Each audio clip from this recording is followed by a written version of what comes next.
Hello.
Good morning. I hope everyone joining us today is safe and healthy. We are very glad that you are here, and it's an exciting morning here at the Natural History Museum of Utah in Salt Lake City. Before we begin, I'd like to acknowledge with respect that the land we gather on today is the homelands and pathways of the indigenous peoples of this land, and we acknowledge that the ancestral and 8 contemporary sovereign nations are the original stewards of this land. For those of you who've been joining Research Quest Live since mid-March, thank you for continuing to learn alongside us. And we have appreciated all the feedback and support and questions so far, so keep those coming in. For first-time visitors to Research Quest Live, welcome. I am Tracy Collins, and I am an educator here at the museum. And I'm one of the Research Quest instructors. Research Quest is a real-time interactive version of NHMU's Research Quest, an award-winning online education platform. It features museum scientists, research, and collections that drive scientific discovery and critical thinking. So thank you all for joining us for this conversation. It's a big one. We're really excited. And to give you all the details, it's my pleasure to introduce the Executive Director of the Natural History Museum of Utah, Dr. Jason Cryan. Thank you so much, Tracy, and good morning to everyone. I'm really thrilled to be joining you for today's special episode of Research Quest Live. Before we kick things off, and for those of you who may just be joining us, this is the Natural History Museum of Utah, and this is Research Quest Live, our award-winning free online education platform that advances the scientific discovery and critical thinking. So today's episode is one of a series of classes and live question and answer series that are available at our website, nhmu.utah.edu. My name is Jason Cryan, the museum's executive director. However, I'm also a scientist. I'm an evolutionary biologist, and I specialize on insect biodiversity and discovery. As a scientist, I'm thrilled and I'm honored to introduce today's very special guest, astronaut and author, Captain Scott Kelly. Scott's a former NASA astronaut who's best known for spending nearly a year on the International Space Station. During that year-long mission known as worldwide as the Year in Space, he conducted 3 spacewalks before returning home in March of 2016. Scott's traveled more than 200 million miles. That's more than twice the distance to the sun. He's orbited the Earth more than 8,300 times, and he's near the top of the list of Americans who've spent the most time in space. That's amazing. For all of those amazing achievements, Scott's been honored with a bunch of awards, including the Defense Superior Service Medal, the Legion of Merit and Distinguished Flying Cross, and he's also a New York Times best-selling author. And that really puts my achievement of binge watching the entire series of Big Bang Theory in perspective. So I'd like to say welcome, Scott. Thank you so much for being with us. It's great to see you on Research Quest Live, and let's dive right in. So Tracy, can you get us started? Yes, so thank you, Jason. Scott, as you know, it's not the first time that you virtually connected with the museum. The first was in 2015 when you answered questions via video from space to a group of students gathered at the museum. It was a fantastic event. And while we could we could see you that day, you could not see us. So we wanted to give you a sense of what the experience was like for everyone here at NHMU and just share a quick video.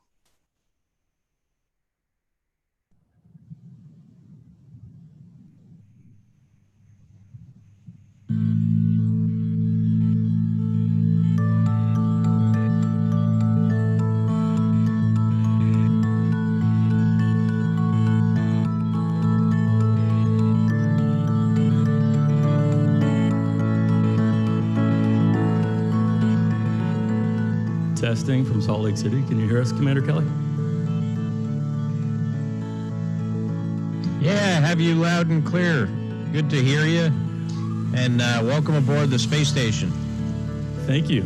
Well, now our students have some great questions for you. What was going through your mind when you found out you'd been chosen for this one-year mission? Have you ever seen something in space that you cannot explain? What was the most surprising thing about space that no amount of training can prepare you for? You know, what I remember from my first flight was that I was very surprised at how beautiful the Earth was from space.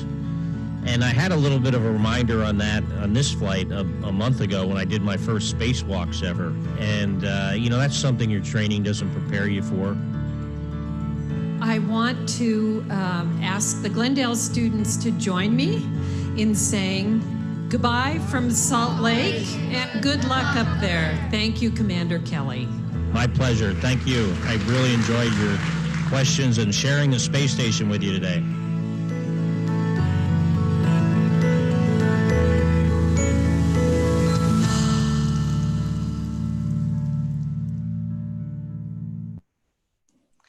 Okay, so that was just over 4 years ago. One of the students that asked you a question that day, a sixth grader at the time, is still involved with the museum's youth programs. Oh, my apologies. Of course, I'm going to do that.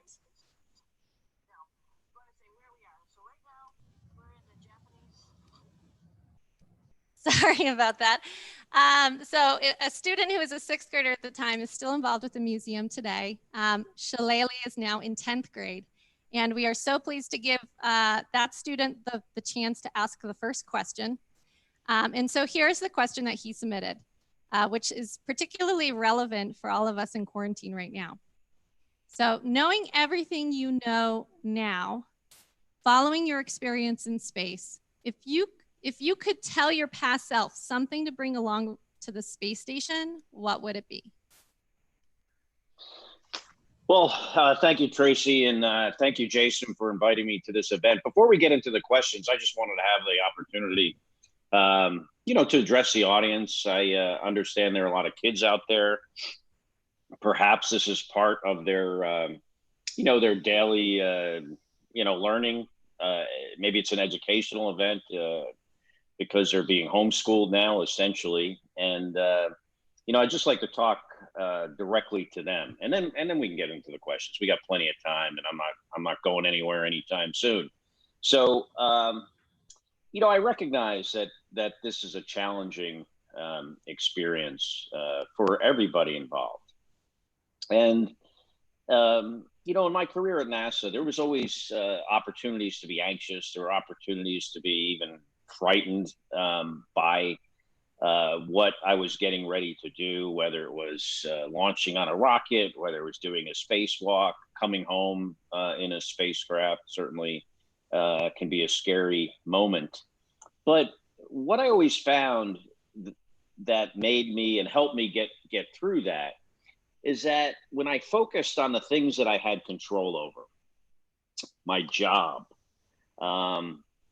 my knowledge and education that prepared me for what I was trying to do, a certain level of attention to detail, the rules, you know, in NASA, we have flight rules that we follow. When I focused in on those things, it caused me to be less scared, less anxious. And I think, you know, we're kind of in a similar situation now where we are all, probably for the first time in my life, engaged in one singular event as a species fighting this pandemic. And this is our mission. And we need to focus on it. And as a kid out there, the way you can do the best possible job on defeating this pandemic is to follow what your parents are saying, your teachers, do your homework. You never know what opportunities are going to present themselves when you get older. And even though you might look at this as a chance to maybe take a little break, a little breather, education is so important because we need problem solvers, not only for this pandemic, but also in life. Having people that can think critically, that can make decisions based on their education, based on being informed, based on the data, is so important to our society. So I encourage the kids out there, to focus on the stuff they have control over, taking care of their environment, listening to their parents, learning.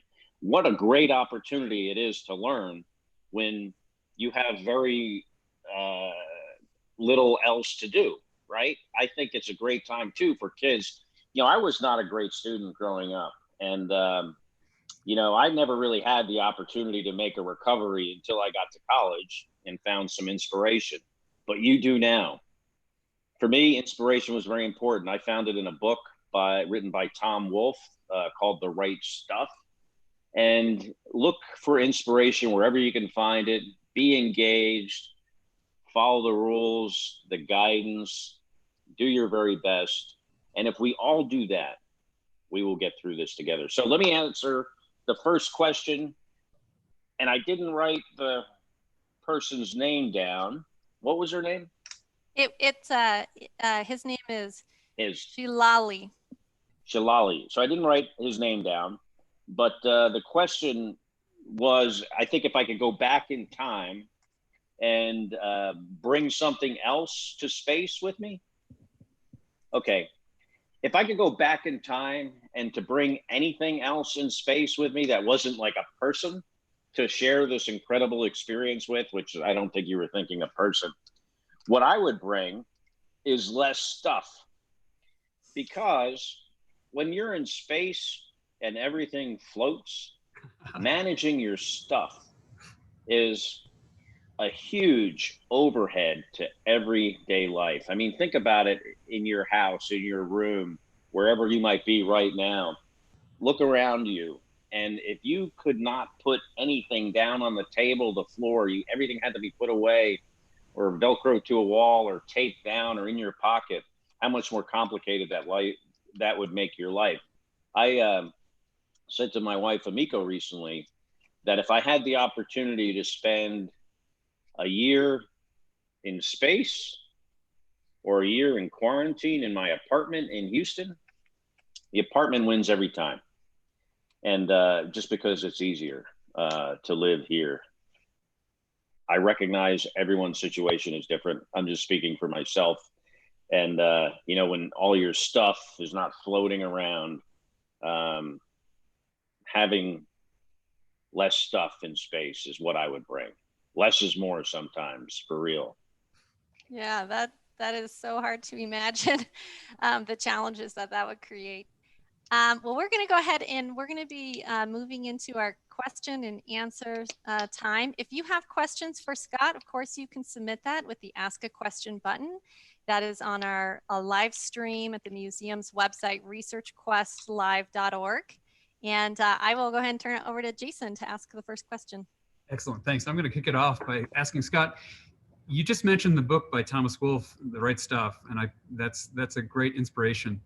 Is there a moment though in your childhood, maybe before you read that, where you can point to that, where you kind of realized that a career in exploration and a career in discovery is what sparked your interest?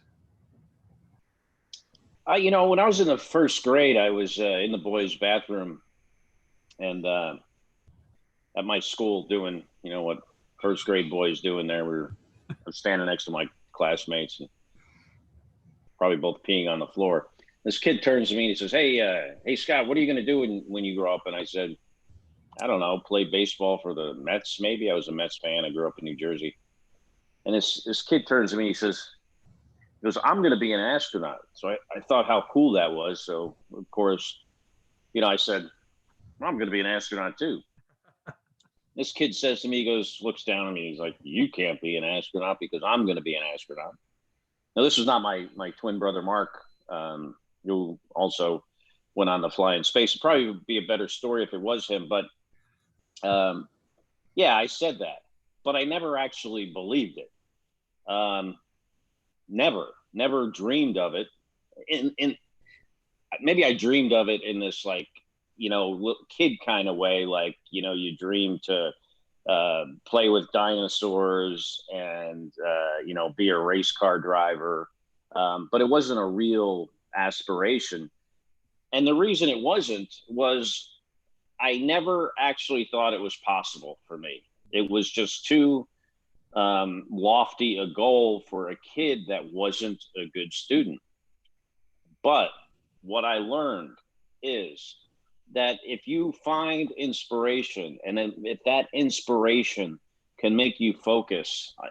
When I read the book, The Right Stuff, I recognized there were traits that the guys had, these fighter pilots that became test pilots, that became the original Mercury, Gemini, and Apollo astronauts. There were traits that these guys had that I felt deeply that I had in common with them, with only one exception. I mean, besides the fact that I didn't know how to fly an airplane, but as far as a basic skill, was that I was not a good student. And I thought, if I could just become a good student, it would just open up the whole world to me. And maybe I could be a pilot in the military, maybe even a Navy pilot. And maybe if not a Navy pilot, maybe a pilot in the Air Force. Who knows, right? That was a joke. I apologize to the Air Force people out there. I love Air Force guys. I've been in space with some of them. But, maybe possibly a test pilot, long shot, maybe even an astronaut. So it shows, how very important inspiration is and finding that thing that inspires you. And in my case, I was in college and I read the book, The Right Stuff.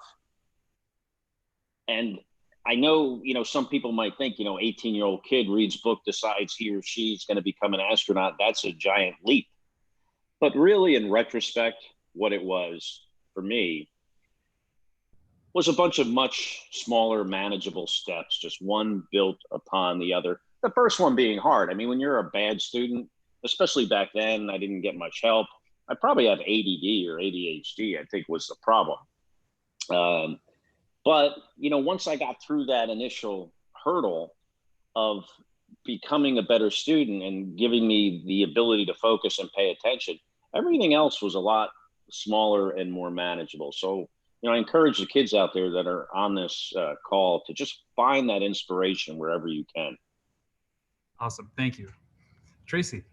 Yeah, so we want to address as many students' questions as possible. So we're combining a few of the questions that are similar. We have Trey, Megan, Oriana in Santiago in Utah, and Daniela in Colorado, and Ethan in Washington, who are wondering about becoming an astronaut. So you were just discussing this. What do you study? How many years does it take? What does it take to become an astronaut? Well, when people ask that question, my first, I have to make a few assumptions. One is they're talking about being a NASA astronaut because, that was my experience. I think in the future, since these are kids, there probably will be other opportunities for other kinds of astronauts. We actually have a guy, Chris Ferguson, who was the commander of the last space shuttle, but he's getting ready to be a commercial astronaut for Boeing here. Hopefully this year they'll launch their brand new vehicle to launch people into space to the International Space Station. So there will be other opportunities, but from a NASA perspective, which is my experience and what I'm familiar with, is first you have to meet the basic NASA qualifications. And, those qualifications are, you need to be a US citizen, you need to have a college degree, it needs to be in some technical field like engineering or science. medicine. But when you decide that that's what you want to do, make sure the field you pick is something that interests you. Because if you're interested in it, it has to be qualifying, like I said, but if you're interested in it, you're going to do better at it.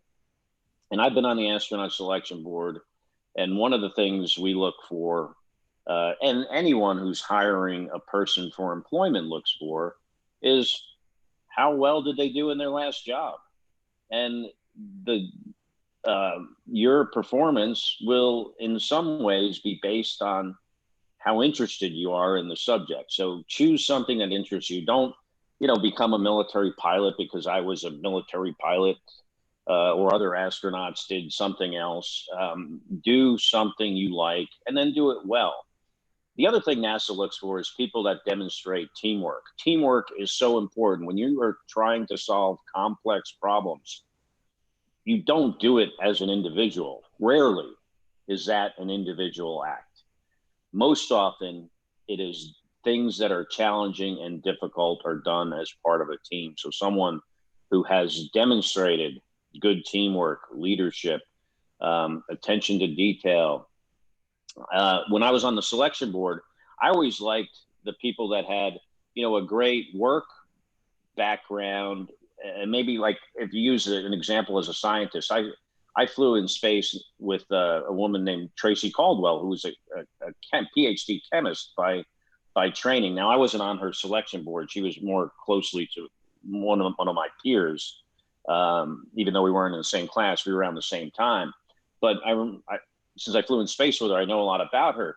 And I think one thing that helped her was she was mostly an academic by training, but practically she had this experience working as a journeyman electrician. She was a certified electrician that worked on, I think residential and commercial electrical jobs for her father's business. So when you take somebody that has, a strong academic background and then has some demonstrated skills that are more operational, that's kind of unexpected, is the type of person you think would make a good astronaut. Because when we're in space, not only are you the astronaut, the scientist, the engineer, maybe the commander, you're also the IT person, you're the plumber, you're the electrician, you're the janitor. You do all these, you have to do every job because the space station isn't coming back to Earth. So we look for people that are very well-rounded, demonstrate maybe, some hobbies of living in challenging environments. Mostly that's things like outdoors or, spending a lot of time underwater, things like that. But most important thing is do something you like, because you're going to do it better than if you didn't like it. That's a great answer. Thank you so much. Hey, Scott, we got this question, or these series of questions from our friends here at the Clark Planetarium, Nick and Lindsay. The first question is, what's your biggest hope for the future of the space program? And the follow-up is what's your favorite story about space that nobody ever asks about? My hope for the space program is that in my lifetime, so probably, hopefully, I don't know how long that'll be, but hopefully it'll be, enough time to see people put boots on Mars.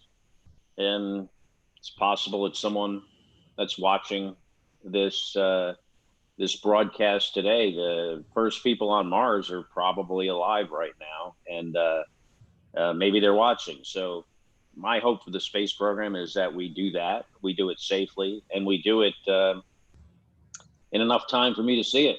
I know that's being a little bit selfish, but I want to see it. I do too. Excitingly, we have a launch of a brand new spacecraft coming up here on May 27th, where two of my former colleagues, Air Force guy Bob Behnken, Colonel Bob Behnken, and a U.S. Marine, Colonel Doug Hurley, will launch on a SpaceX vehicle to the space station. Very, very exciting. And, as we, aspire to go to Mars and meet these other goals, there are important steps along the way. And one is resuming launching people from U.S. soil. And we're hopefully going to do that at the end of the month. I'm excited about it. Don't get in your car and drive down there. NASA administrator said, we don't want anyone doing that, but please follow along and watch on TV. It's going to be great. And that's awesome. Yeah, the follow-up question was, what's your favorite story about space that nobody ever asks you about? You know, the reason I remember the stories I remember is because people ask me about them. So it's almost like you're asking me about something that I never talk about. You know, one of the things, I think there's a misconception of why people, I think there's a misconception on the public about why people think like flying in space is so great. You know, things like launching on the rocket, looking out at planet Earth, floating, which is fun, but makes most things, you know, very challenging to do. And yeah, all those things are great. But the best part about it, and I think the big misconception, at least in my case, is that we don't fly in space because we like to ride the rocket or come back in the capsule or the space shuttle. We fly in space because it's an incredibly complicated, challenging thing to do.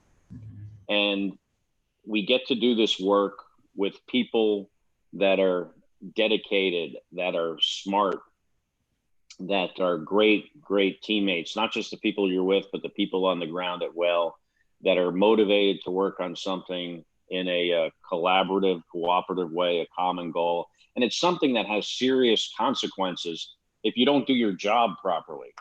And that's what I always liked about it. And the people involved too.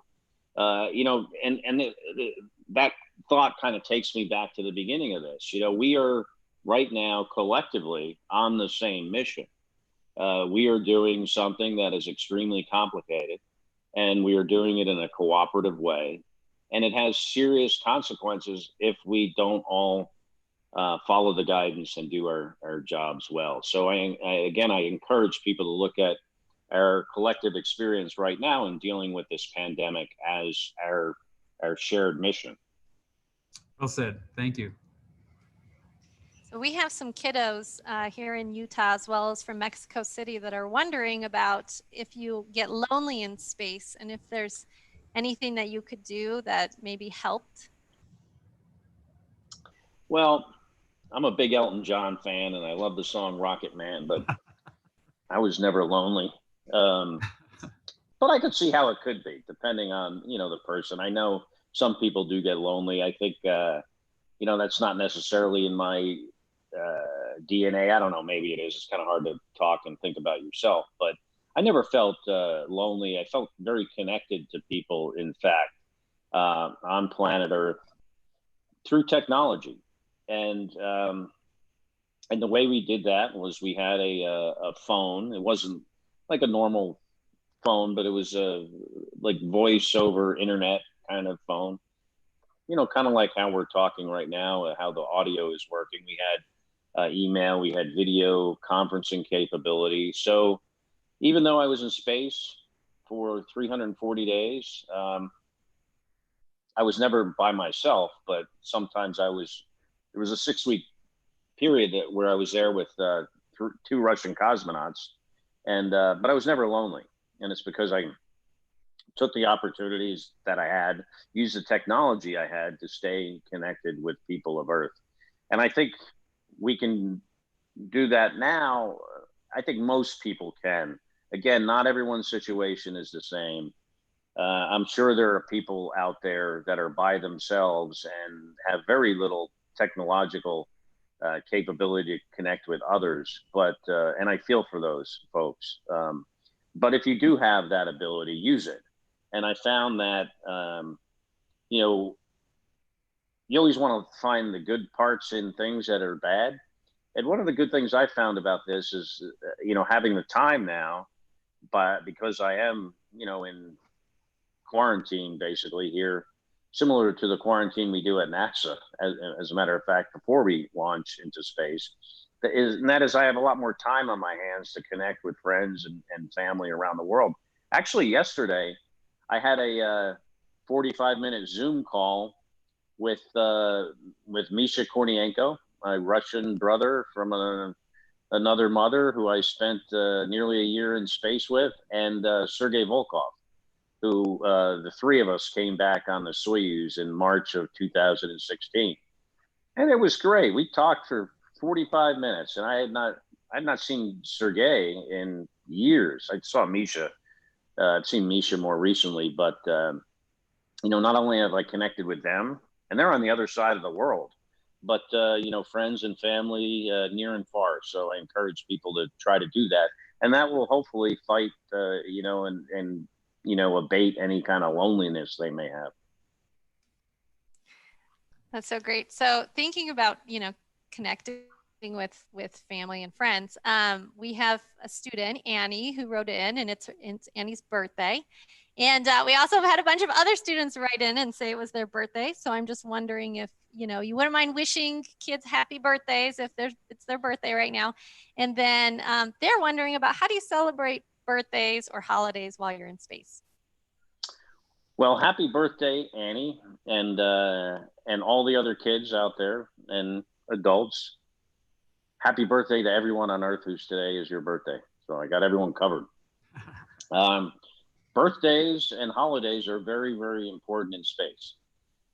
When your days are very, very similar, and you are in a routine that seemingly doesn't change much, taking every opportunity to change it is very, very important.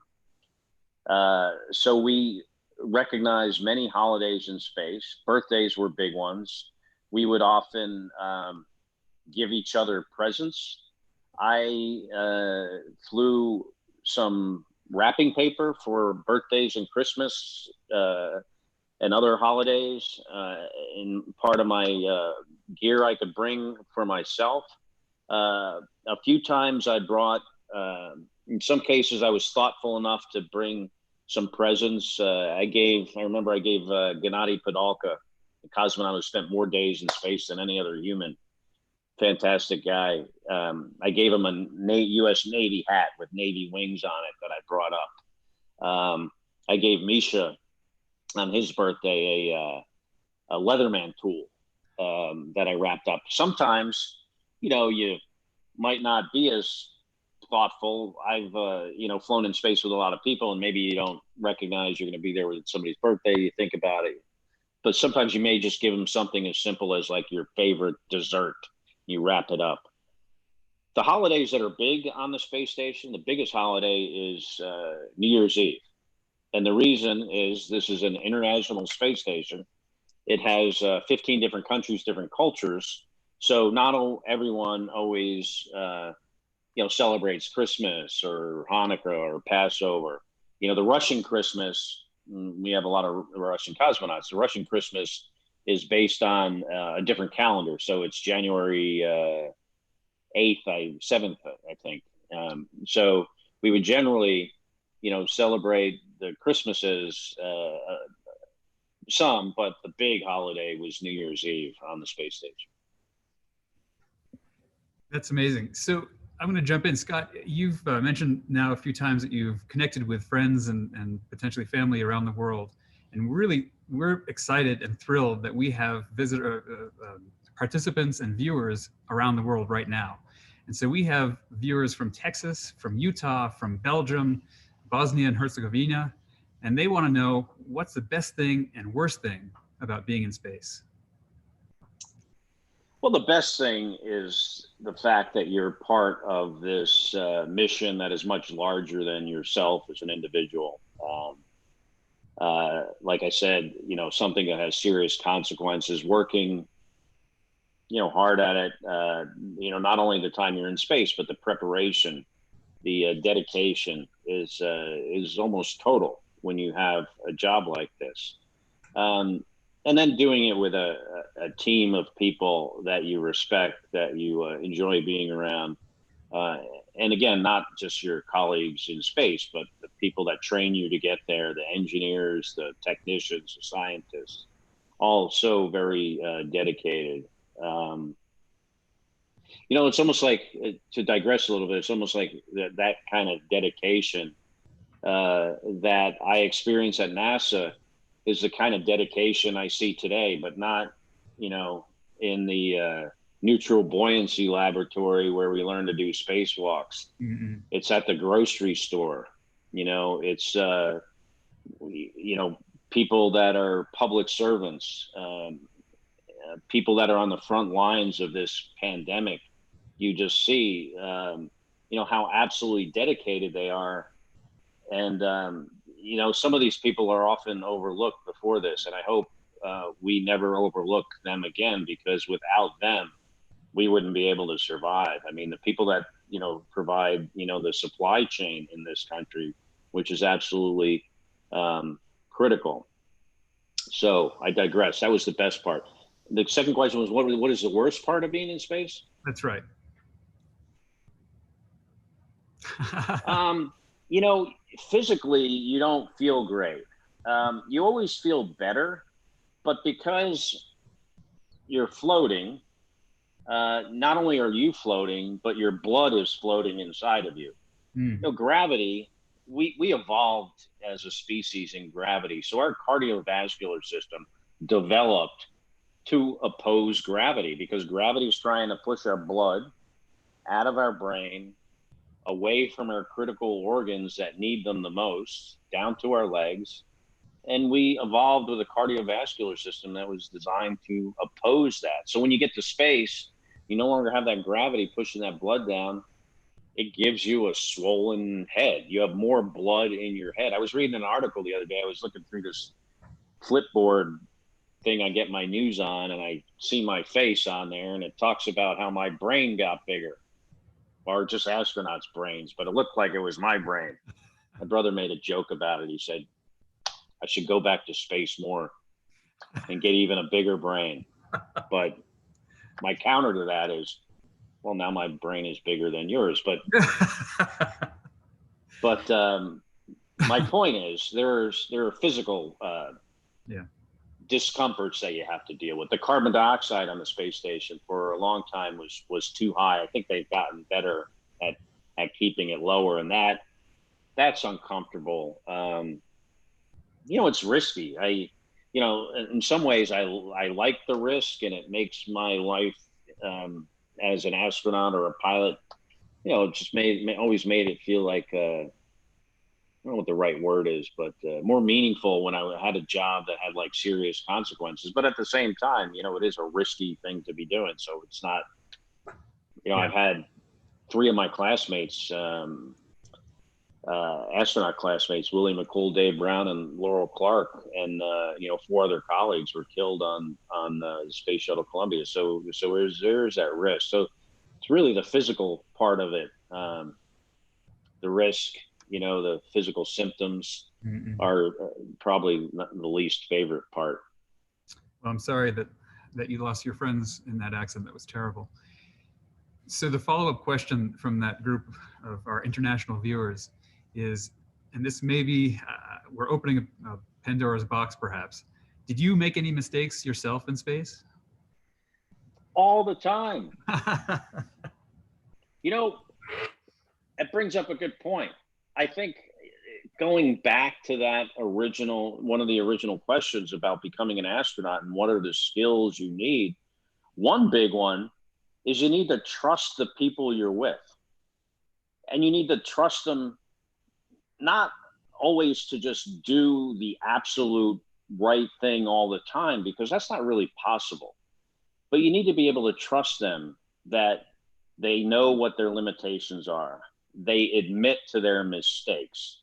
Because when you have a person that doesn't do that, that tries to cover up their lack of knowledge, their shortcomings, what you get is a very, very dangerous situation. Probably the biggest mistake,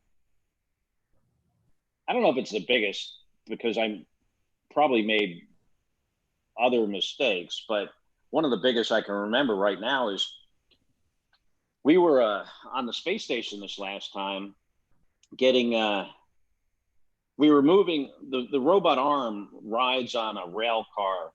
The space station robot arm rides on this rail car that is almost like one of those train, like old-timey train car things where you can move it by hand. And this thing, you can move it motorized, and it has two. So there's this motorized part, and then there are these two other things that are more like rail cars that you can move, and they're attached sometimes. And so we try to electronically move the it's called the MBS, so the thing that the arm's on, and it moves like an inch and it gets stuck. And now it's between its two safe positions, and they cannot figure out why it's not moving. And there's a Russian progress ship that launched, and they can't, or was going to launch, and they can't dock it with it in this intermediate position. So we have this meeting, and we're going through, like, I'm talking to the ground and like, what are the possible things that could have happened? And my flight director, I think it was Emily Nelson, she goes, well, one of the things could have been one of you guys on the last spacewalk could have locked the manual brake by accident. And I said, my response was, that was me. And she goes, are you sure? And I go, I'm not certain, but I'm pretty sure, because I was working on that cart and I was all over those brake handles. Yeah. And she was like, are you sure? And I'm like, I'm pretty sure if that's one of the possibilities. So that was probably one of the biggest technical mistakes I've ever made, was accidentally locking the brake handle on the Cedar cart and then having to go out and do another spacewalk to fix it, which that was kind of nice because that was a short one. Those spacewalks are usually pretty hard, but if you can just go out for 5 hours, it's a little bit cooler. So we went out, took me 5 minutes. I went out there. Yep, brakes locked. I was right. That was me. So having a person that you can trust to follow the facts, follow the data, be informed, make decisions that are based on reality, admit when they make mistakes. Those traits are so very important to being an astronaut, clearly important in other parts of our lives as well. I guess it's kind of difficult to blame that on someone else when there's nobody around for thousands of miles. I could have blamed it on the guy with me, but it was my fault, so I would never do that. So we have more time for questions. Of course, thank you so much for being part of our Research Quest Live. For those that are tuning in right now and want to know some of our future events that are part of Research Quest Live, of course, you can visit the museum's website and find all of the information there. So our next question, you were just discussing a little bit ago, some of the physical challenges that space creates for the body. And we've received a lot of questions, mostly here in Utah, from folks that are wondering about the tests that were being done with your twin brother, and if being in space has affected you, had lasting changes. So my brother and I were part of this research study. Got the name the twin study because it was, we're identical twins. We're both NASA astronauts.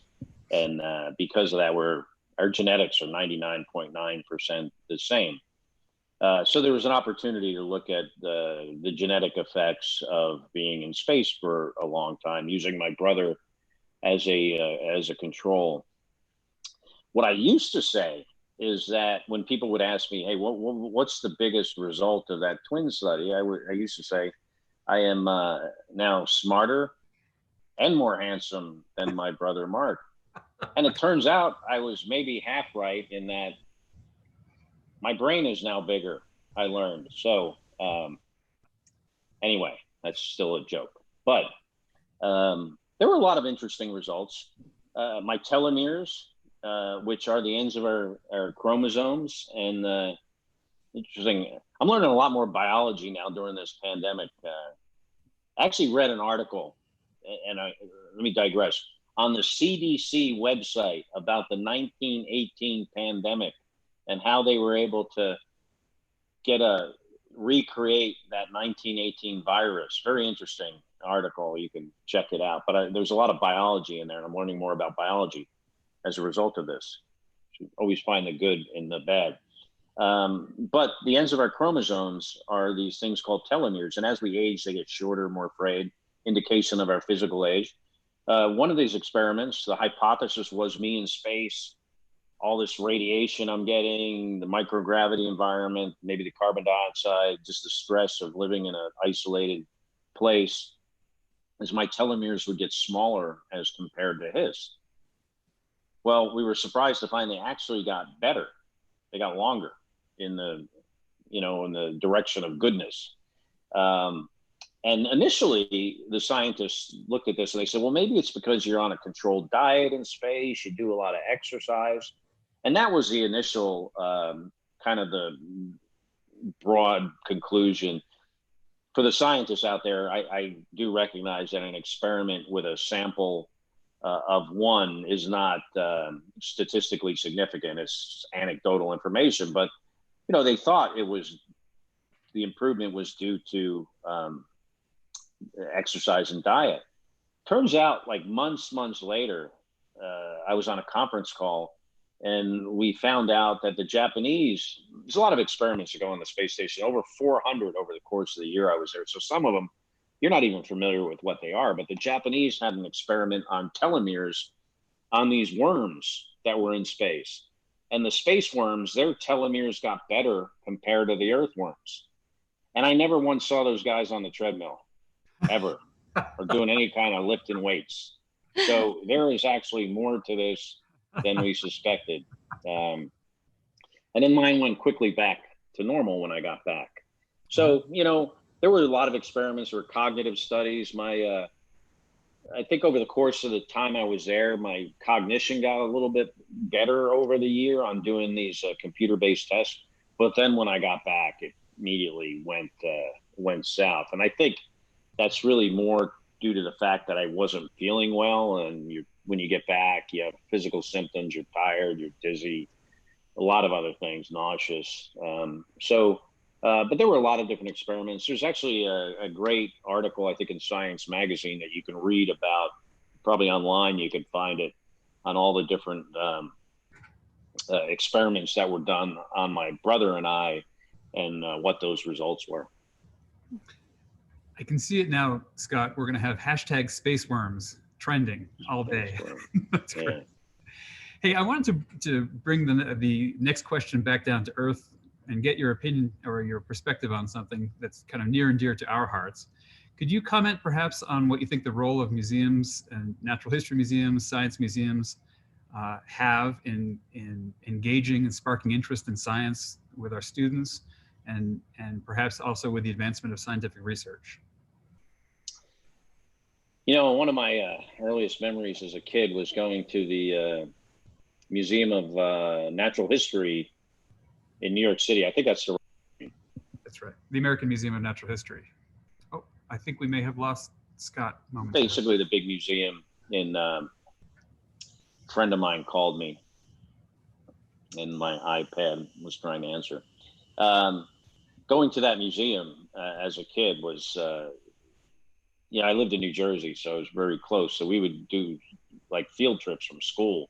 And I just loved it, the dinosaurs, all the bugs, and the dioramas of different, parts of our history were incredible and really, sparked my imagination in a lot of ways. Now, again, unfortunately, I never saw myself as being able to be a scientist because I was such a poor student at the time. But it was something that fascinated me. And I would imagine kids are likewise fascinated with this and inspired, and inspiration is so very important. What I've been noticing now, though, in our new reality is how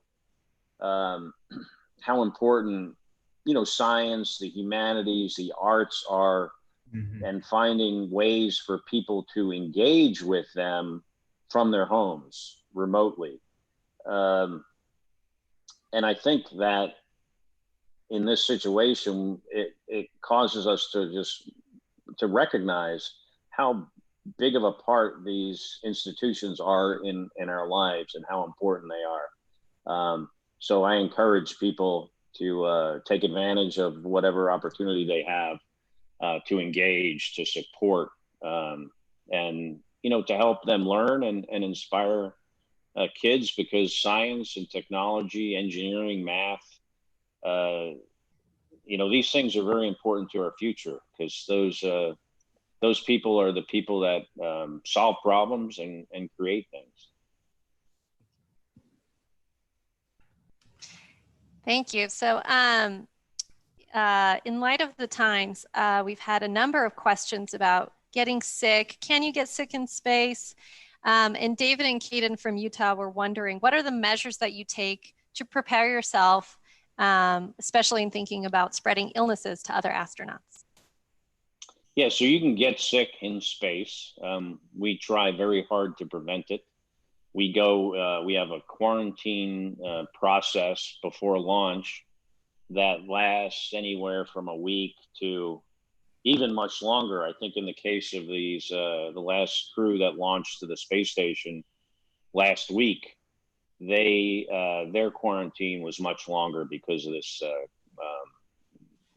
coronavirus, maybe even more than 2 weeks, and the protocols were more strict. Because you can carry illnesses to the space station.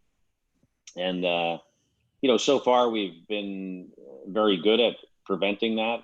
I think there had been cases of maybe on a space shuttle launch or a space shuttle mission, some people having a cold. Definitely, I think Apollo 8, all the crew had a cold on that mission. And when you have a cold or a virus or respiratory symptoms in space, it's worse for a number of reasons. One, you already have more fluid in your head because of the microgravity. The second thing is that that fluid, that extra respiratory fluid, now no longer drains, so that even compounds the situation. And then you're living in a very closed environment that allows those illnesses to spread very quickly. Again, very analogous to our situation here. On the space station, bacteria grows more quickly. I'm not sure why. I'm sure somebody does. Maybe viruses. We were always more concerned with like fungus and bacteria. We would culture the walls. We would clean the walls every day. So our situation here now is very, very similar in that we're living in close quarters with one another, which makes us being able to transmit this virus easier. It seems to be very contagious, which makes it even worse. And we need to treat the place we live in almost like it's the space station. I kind of consider the front door of my house almost like an airlock on the space station, where bad stuff stays outside, good stuff can come inside. We come inside, we wipe all our stuff down, and then on the weekends, just like I did on the space station, we try to clean everything that we put our hands on. You clean everything else like you normally do, but especially the stuff you put your hands on. So yes, colds and viruses, bacterial infections can occur in space, have occurred in space, and we do take that very seriously to prevent it. All right, well, thank you for that was a really interesting response to think about, and also so timely. We are going to be moving into the lightning round, and just want to say that we've had so many questions, which has been so great. And I hope that we were able to address some of those. We're hoping to run through a bunch of questions quickly. So maybe like one-word answers or really short responses. What's your favorite space food? Space food? There was this breakfast granola thing I really liked that I would eat at home, a rehydratable breakfast granola with like milk. If I had it here, I would have it for breakfast. Cool. What's the food that you missed most when you were in space? Lettuce. Do you like Star Wars or Star Trek? That's a tough one. I used to say Star Wars, but I think I was like, because when I was younger, I was like more of a military, like fighter pilot guy. I think I got older, you get a little bit more introspective and thoughtful maybe. And now I think I more relate to the Star Trek mission, of exploration and discovery without like messing with people's business versus like shooting lasers at them. Otto in Salt Lake City is wondering, have you ever seen an asteroid? I've so an asteroid meaning like something from that's not man-made. I've seen things hit the atmosphere, which like a meteor, but you don't always know what that is. So maybe, and I'm assuming you mean from the space station. So maybe I have. I don't know.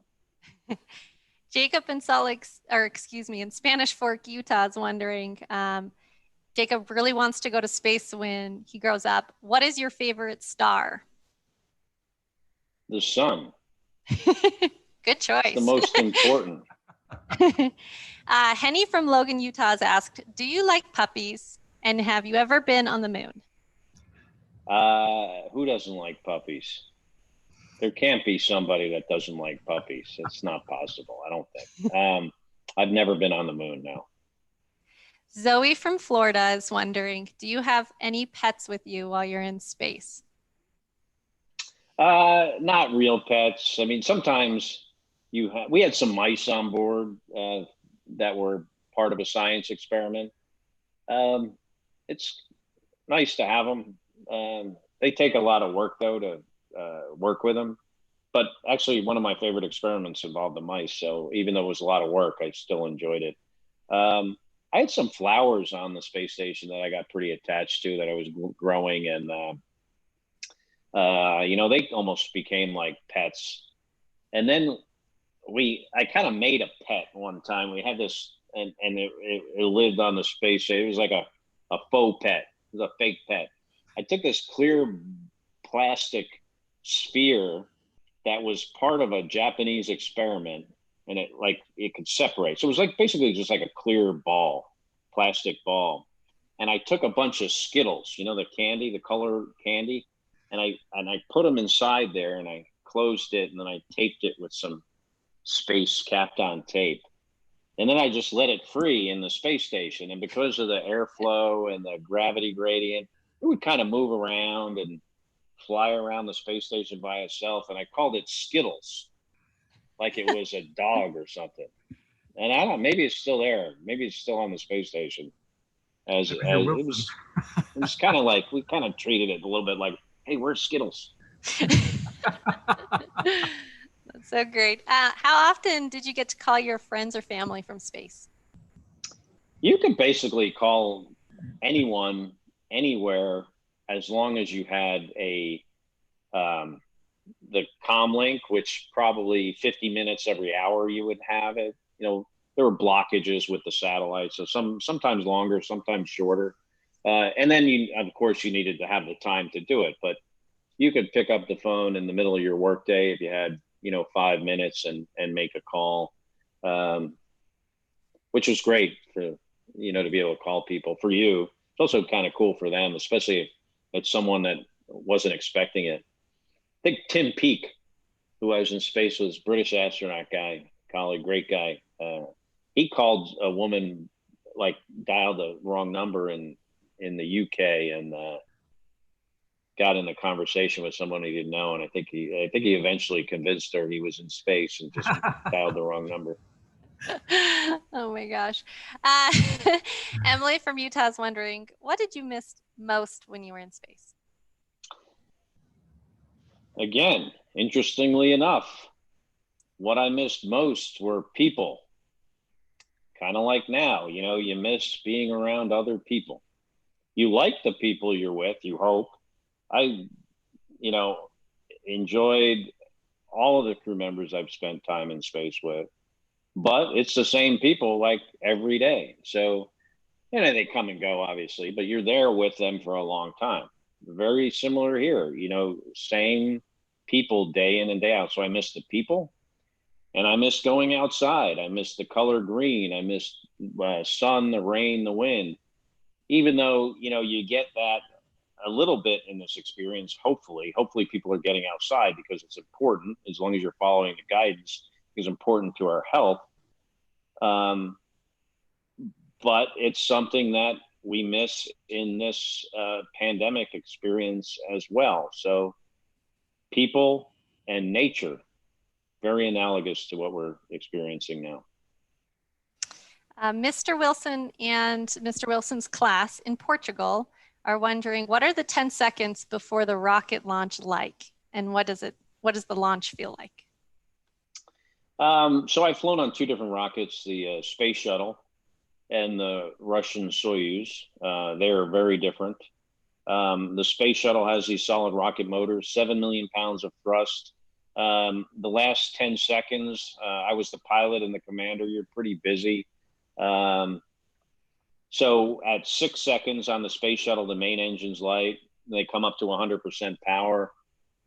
And then at 0, the solid rocket motors light, and you feel every pound of that 7 million pounds of thrust on your back. The Soyuz is different experience because it's there's no solid rocket motors, it's liquid engine, so it does lift off slower, but still similar in that you're leaving the planet. It's an incredible amount of energy. It's controlled. Hopefully, sometimes it doesn't feel like it's controlled, but it is a kind of a controlled explosion. And it is a, you know, it's definitely an emotional experience going through it, because it's kind of an unnatural act to be rocketing off a planet.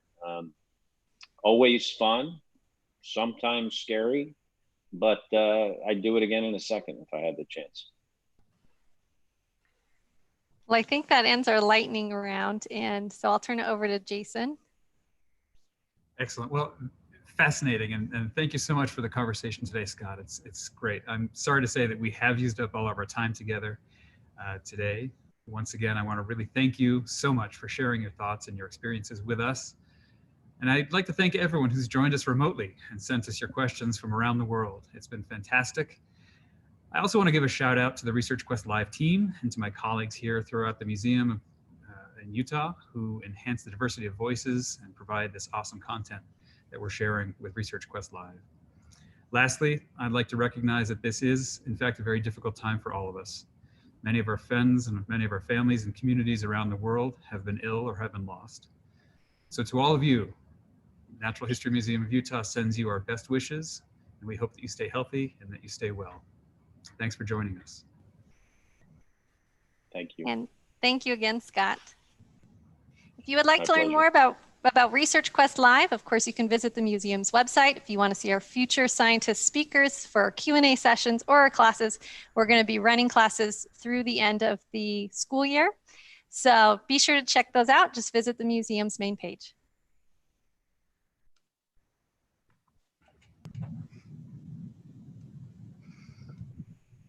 And we're out. Well, that was really interesting and fun. Great.